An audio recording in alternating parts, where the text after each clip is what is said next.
Hello সবাইকে, ৭৯তম স্বাধীনতা দিবসের অনেক অনেক শুভেচ্ছা সবাইকে। সরি একটু লেট পোস্ট করছি আমি। কারণটা কিছুই না, গোটা দিনটা একটু প্রচুর ব্যস্ত ছিলাম এই টুকটাক ঘরের কাজে। আজকে দিনটা আসলে না কেমন যেন একটা মন খারাপ হয়ে যায় আমার। মনে হয় যে স্বাধীনতার জন্য অনেক অনেক বড় কিমাত আমাদের সবাইকে দিতে হয়েছে। এখানে একটা কথা বলি, যেমন ধরো আমার জন্ম বর্ধমানে, আমি ফুলি ইন্ডিয়ান, কিন্তু আমার ঠাকুমা, দাদু, বাবা তিনজনই বাংলাদেশে জন্ম হয়েছে। যখন স্বাধীনতার সময় সেই দাঙ্গা বা যা প্রবলেম হয়েছিল সেই সময় তারা এদিকে চলে আসে সব কিছু ছেড়ে ছুড়ে। আজ আমি ভারতবর্ষের যে কোনো জায়গায় যেতে পারি, তার জন্য আমার পাসপোর্ট ভিসার কোনো দরকার নেই।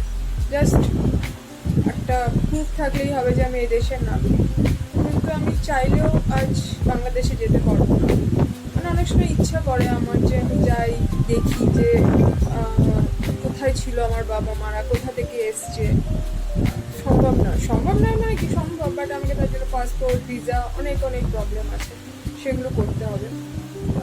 নর্মালি এই জিনিসগুলো না আমার মাথায় আসে, আমি রাজনীতি, কূটনীতি, এই ওই সব কিছু বাদ দিয়ে বলছি যে আজকে যদি পাকিস্তান, বাংলাদেশ, ইন্ডিয়া তিনটে মিলে একটাই দেশ হতো, কত স্ট্রং একটা দেশ হতো আমাদের, কত স্ট্রং ইকোনমি হতো।